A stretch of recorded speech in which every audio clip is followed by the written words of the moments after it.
Hello friends, welcome to UPSC वाला foundation. सभी friends का बहुत बहुत स्वागत है। तो आज की क्लास में हम बात करने वाले हैं रूरल एंड अर्बन लाइवलीहुड्स की। ठीक है, चूंकि आपका लास्ट चैप्टर है। लास्ट क्लास में मैंने कहा था कि हम इसे छोड़ देते हैं क्योंकि इसमें कुछ ऐसा नहीं है, कहानियां ज्यादा है। बट हाँ, कुछ बच्चों को ऐसा लग सकता है और आप कमेंट कर सकते हैं कि मैम ये वाला टॉपिक आपने छोड़ दिया, इसलिए ये वीडियो शॉर्ट सही, लेकिन हम इस पर बात करते हैं। देखेंगे लाइवलीहुड का मतलब क्या है और कुछ हम एक्स्ट्रा ही पढ़ेंगे बिकॉज ऑफ इस एनसीईआरटी के चैप्टर्स में बहुत कुछ है नहीं बच्चों, है ना।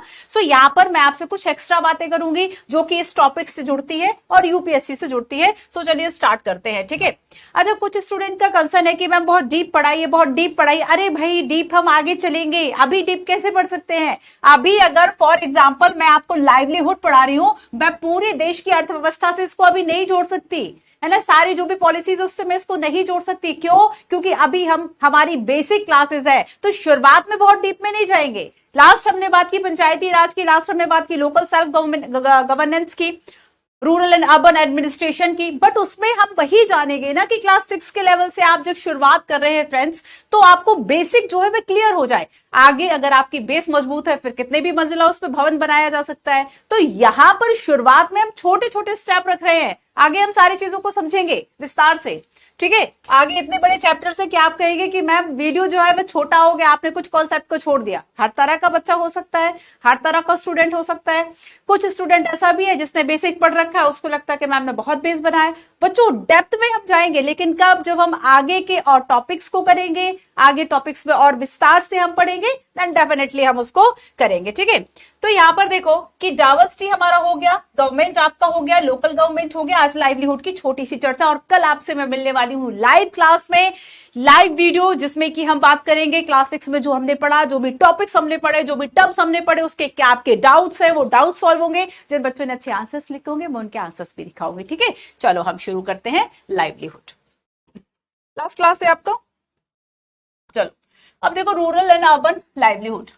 लाइवलीहुड मतलब आजीविकाएं, आजीविका, है ना। आजीविका मतलब हुआ इसका the way that you earn money, है ना। इसका मतलब क्या है? द वे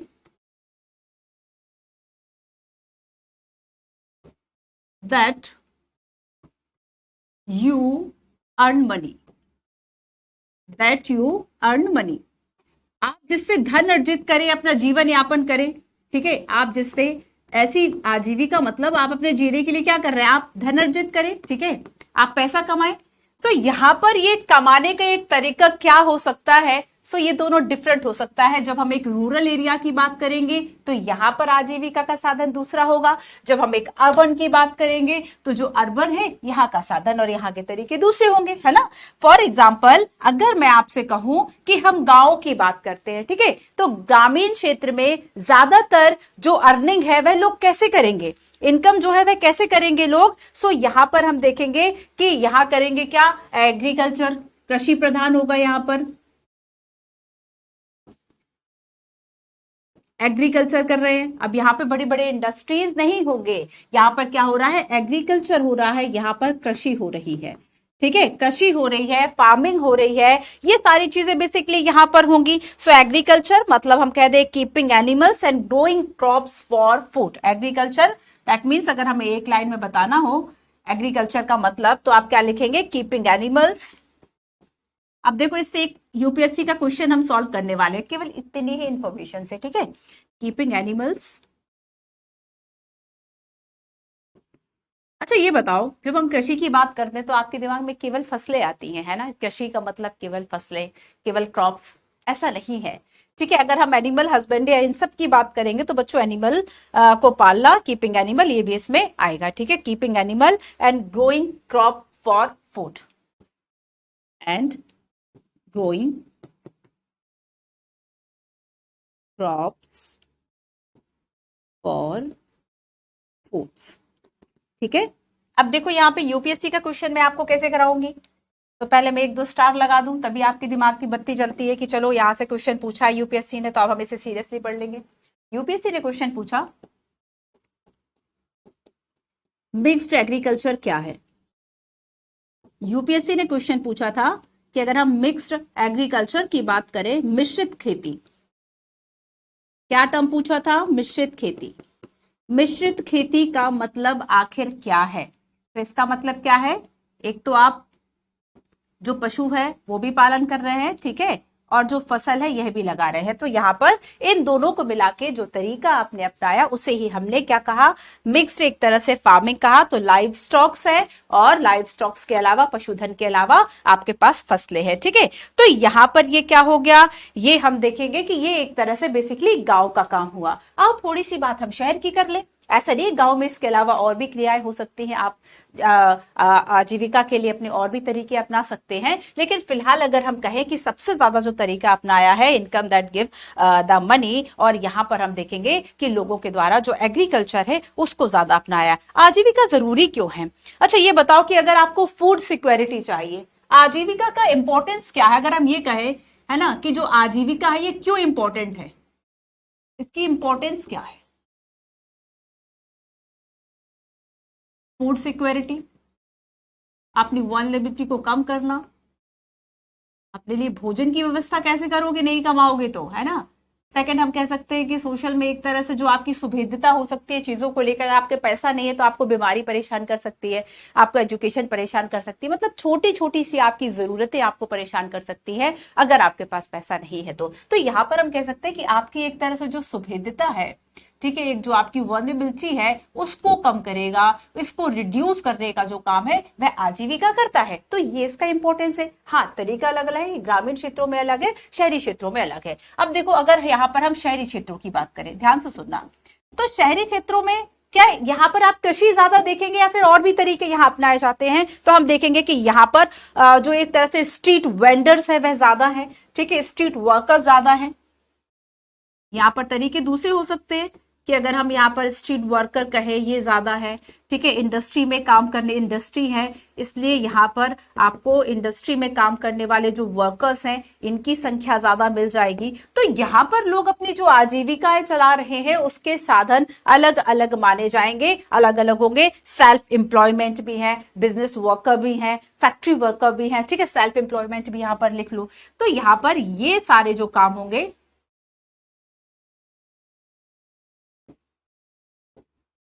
ठीक है, ये यहां पर जिस तरीके के सेल्फ एम्प्लॉयमेंट बिजनेस है ना, वर्कर नहीं, सेल्फ एम्प्लॉयमेंट बिजनेस,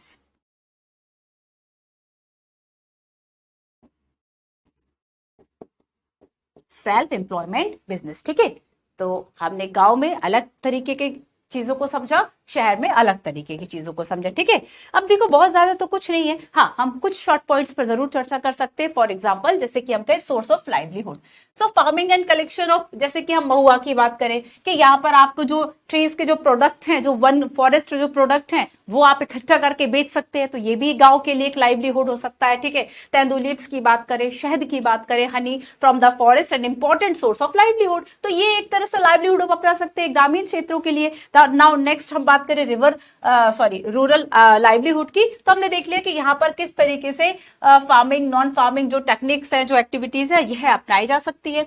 आगे देखो एक वर्ड इसमें परिचित कराया गया आपको, माइग्रेशन। माइग्रेशन, प्रवास कर जाना। माइग्रेशन का मतलब क्या होता है? किसी एक प्लेस से, आगे हम इसको पढ़ेंगे, आप किसी एक प्लेस से, फॉर एग्जाम्पल आप एमपी से आप बी प्लेस पर आ गए, ठीक है, आप दिल्ली आ गए, तो यहां पर आपका जो एमपी से दिल्ली आना हुआ, ये हो सकता है कि आपका एजुकेशन के लिए हुआ हो, ये हो सकता है आपका रोजगार के लिए हुआ हो, एम्प्लॉयमेंट के लिए हुआ हो, ठीक है। सो यहाँ क्या है कि कई कारण हो सकते हैं जब कोई एक व्यक्ति एक प्लेस से दूसरे प्लेस पर जाता है, वहां उसको अपॉर्चुनिटीज जो है, अवसर जो है वह वहां नहीं थे, तब वह योग्य होकर भी क्या करता, तो वह अपने लिए नए अवसर तलाशता है और ऐसे में वह माइग्रेट कर जाता है। The movement of a large number of people from one place to another to find job, तो जॉब भी इसका कारण हो सकता है, रोजगार भी इसका कारण हो सकता है। कुछ रिपोर्ट्स कहती है कि अगर हम माइग्रेशन पुरुषों में देखें, मेल्स में देखें, तो वहां पर उसका कारण जॉब है, लेकिन अगर हम यही रीजन फीमेल्स में देखें तो यहां पर इनका कारण क्या है कि एमपी में थे, दिल्ली में ससुराल है, मतलब शादी हो गई है ना। तो यहां पर स्पेशली जब हम फीमेल्स की बात करेंगे तो इनका जो माइग्रेशन का सबसे बड़ा एक रीजन है वह क्या है, आफ्टर मैरिज, ठीक है। सो मैरिज इसमें एक बड़ा रीजन होगा। सो यहां पर देखो एक टेरेस फार्मिंग की जो बात है वह की गई है, सीढ़ीदार खेती, ठीक है। टेरेस जो टेरेस फार्मिंग है, इसको एक क्वेश्चन से ही समझेंगे, और क्वेश्चन के पहले उस टेरेस फार्मिंग के पहले देखो जरा, rural livelihood of India, consider the following statement, और यहां पर आपको बताना है कि इनकरेक्ट स्टेटमेंट कौन सा है। इनकरेक्ट स्टेटमेंट जो है वह कौन सा है।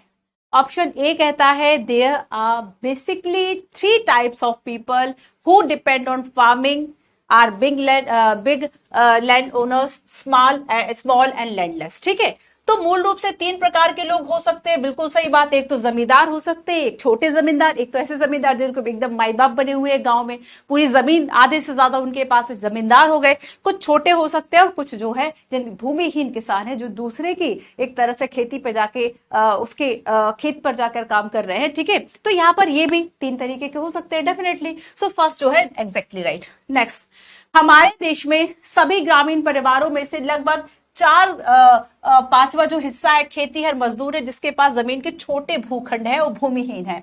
नियरली 4/5 और all rural families agricultural laborers in our country. There are some who have small plots of land while other are landless. तो यहां पर 4/5 है, नियरली 4/5 है ना, तो यहां पर हम देखेंगे कि ये जो हिस्सा है वह 2/5 है, ना कि 4/5 है। तो यहां पर ये हिस्सा कितना है, 2/5 है। तो इसलिए सेकंड स्टेटमेंट हम यहां पर रोक देंगे। ठीक है, गलत हो गया।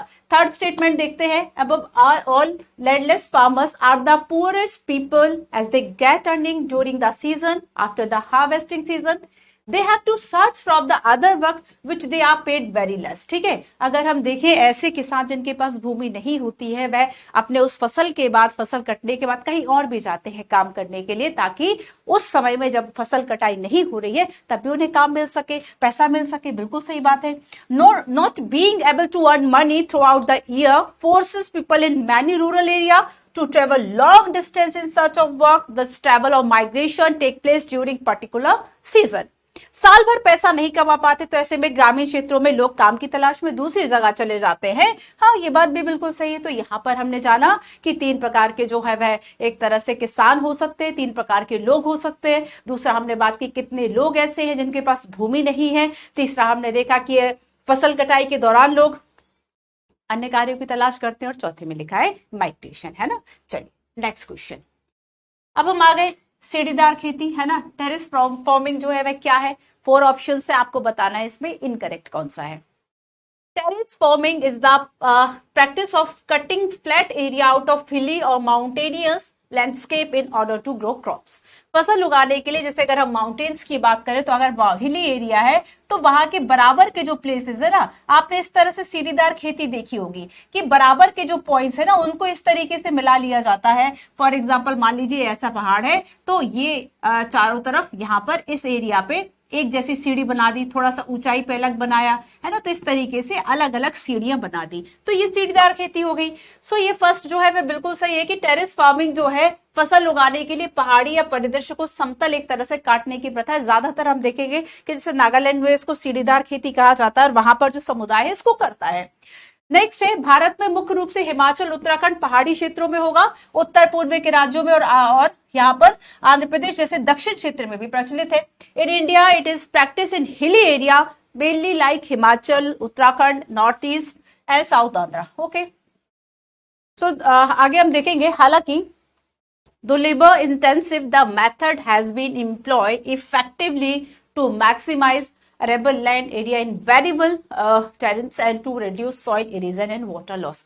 अच्छा, ये देखो, वाटर लॉस को बचाने के लिए और मृदा जो एक तरह से बह जाती है, खराब हो जाती है, सॉइल इरोजन हो जाता है, उसको बचाने के लिए एक तरीका यूपीएससी ने इसको पूछा भी था कि ये जो है वह क्या है। तो यहाँ पर हम देखेंगे एक तरह से सीढ़ीदार खेती करना क्या होता है।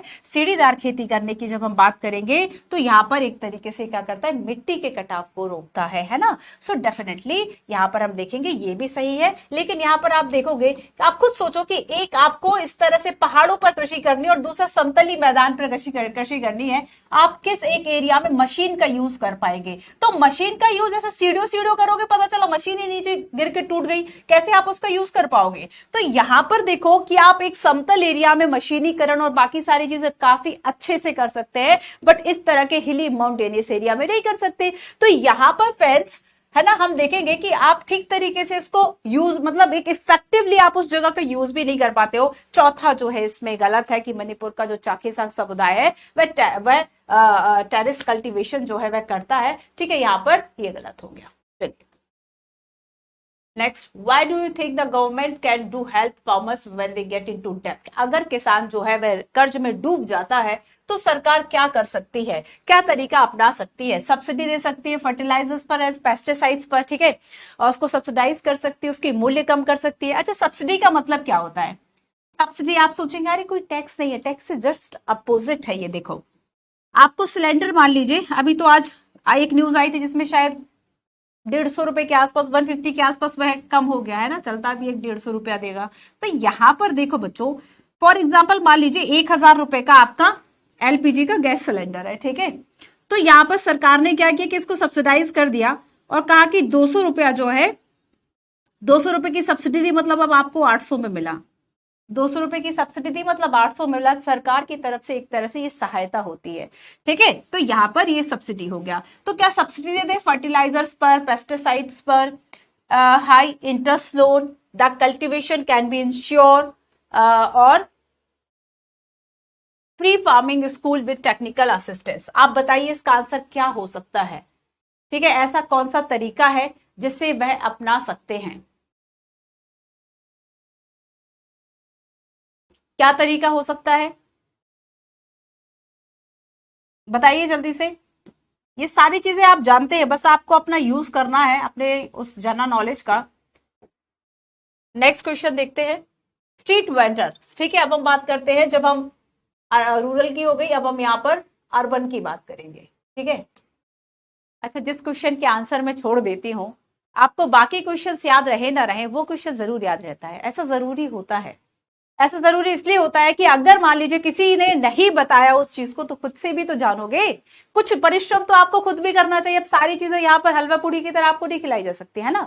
तो यहाँ पर अगर यूपीएससी की प्रिपरेशन फ्रेंड्स आपको करना है तो खुद से मेहनत जरूर करनी होगी। मैं हर क्लास में बोलती हूँ, सेल्फ स्टडी करने की आदत डालो। किसी ने आपको एक दिशा बता दी, लेकिन चलना तो आपने खुद ही है ना। एक दिशा बता दी कि ठीक है आप इस तरफ से जाएंगे, वहां पहुंच जाएंगे, तो एटलीस्ट आपको अगर सिलेबस पता है, आपको उसका पैटर्न पता है, तो इस चीज को भी समझो कि आपको सेल्फ स्टडी कैसे करके उस चीज को समझना है। नेक्स्ट है, देश के लगभग 5 करोड़ से ज्यादा स्ट्रीट वेंडर जो है वह शहरी क्षेत्रों में है। याद रखना कि ये आंकड़ा जो है 5 करोड़ नहीं है, ये 1 CR के आसपास है।